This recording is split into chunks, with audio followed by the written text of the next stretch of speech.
not conscious.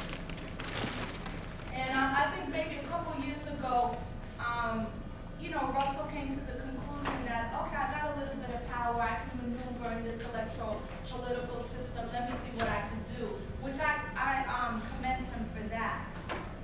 But in a Village Voice article, which was entitled The Minister versus the Mogul, written by Peter Noel, rap pioneer Russell Simmons and minister activist Conrad Muhammad had a clash of words.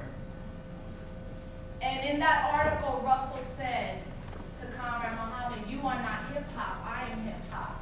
And I read that and I said, how arrogant is that, to say that one person is hip-hop?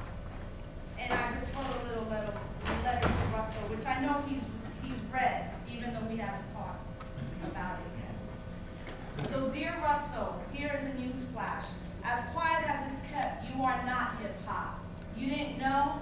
Many of us have this conversation about you and other music industry people like you every day.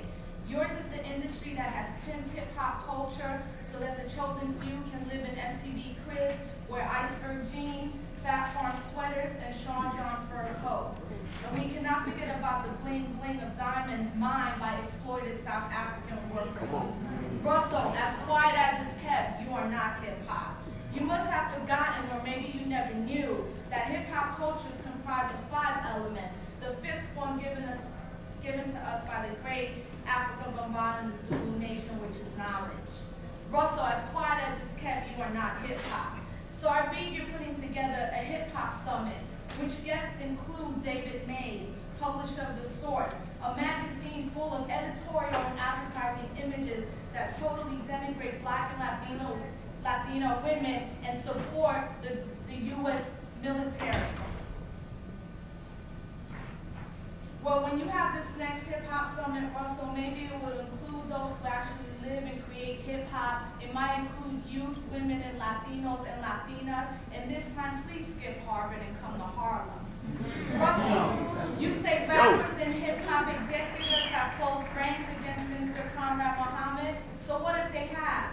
Hell, hip-hop executives, those who profit off our culture, have closed ranks against the hip-hop generation. Where are all of you when the hip-hop community is uniting over the issues of AIDS, apartheid, police brutality, gun violence, and the bombing of Yekkes?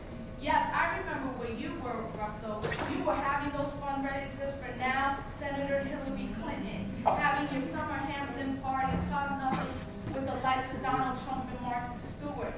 But how many fundraisers have you had for grassroots organizations?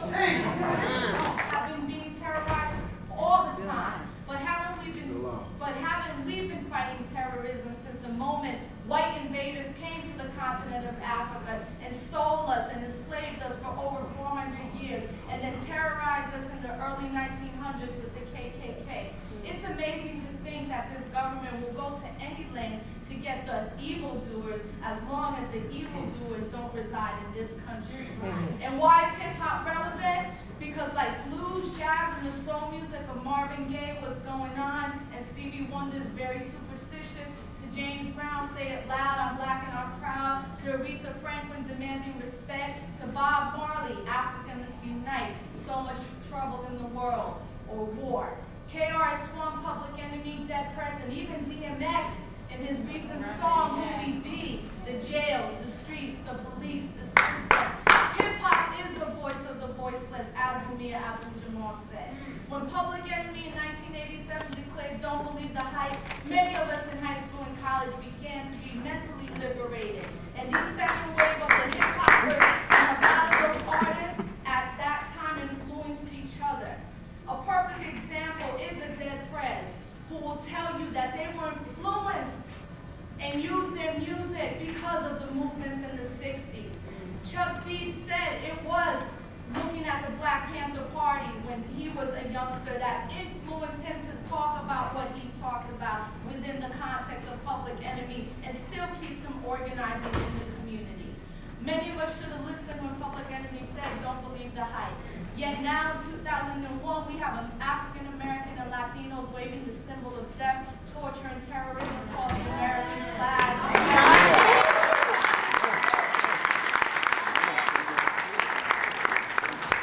Because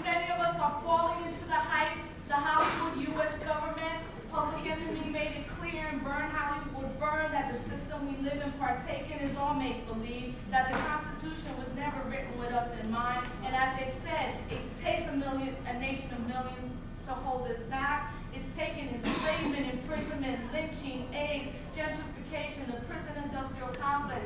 But we can name the warriors like Sojourner Truth and Don Pedro Albizu Campos, Nat Turner, Marcus Garvey, Malcolm X, Lolita LeBron, Assata Shakur, Jalil Muntaqin, the Move family, the BLA, the Black Panther Party, the Young Lords Party, and us in this room who are under 35 and have survived this wicked oppressive system. So on September 12th and beyond, much of what we heard was DJ and talk show hosts who have no critical analysis on why September 11th happened. And that's why we have the dumbass reaction of a Dr. Dre and Ludacris talking about songs Kill Osama and Draft Me. They're rappers. They are rappers. They are not hip-hoppers. Come on.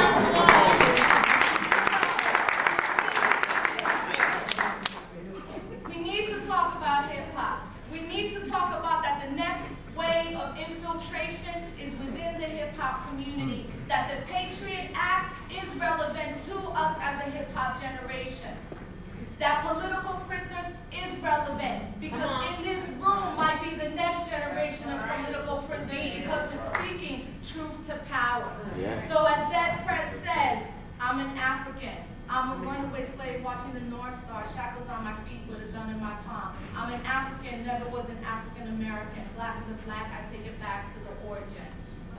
Police state, the average black male lives a third of his life in a jail cell because the world is controlled by the white males, and the people don't ever get justice, and the women don't ever get respected, and the jobs don't ever pay enough. Can you relate? We're living in a police state. Propaganda. Now, Buster, can you tell me who's greedier, the big corporation, the pigs, or the media? We want freedom. This world is also cold. I think about my ancestors, and it makes me want to break the mold. That is hip-hop. So when I struggle, and I'm fighting the good fight, that we're all fighting, and I need that inspiration, I go in the DP and the KRS-One and the Queen Latifah and the Orisha and the Afro-Boricua hip-hop all-stars, because hip-hop is everywhere. The Malcolm X grassroots movement has a project called Black August, and for the last 3 years we've taken hip-hop artists that are not just conscious rappers, but activists in their community to Cuba. And this year we took them to South Africa. And that is spreading hip-hop culture and activism. And when people talk about people who are true to the game, when I called Chuck and said, Chuck, we ain't got no money, we ain't got this, we ain't got that, but we need you to host this show, Chuck was there in New York hosting the Black August.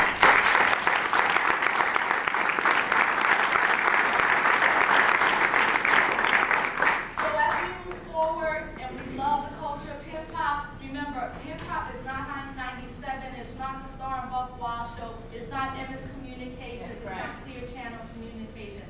Hip-hop is us, Black and Latino youth struggling for justice, change, struggling to end the prison industrial complex, the freedom of all political prisoners, reparations for our people, the right to self-determine our own fate, the right to self-defense, fighting AIDS, stopping gentrification, the right to see a free and socialist thriving Cuba as the only nation is the perfect example of where we should be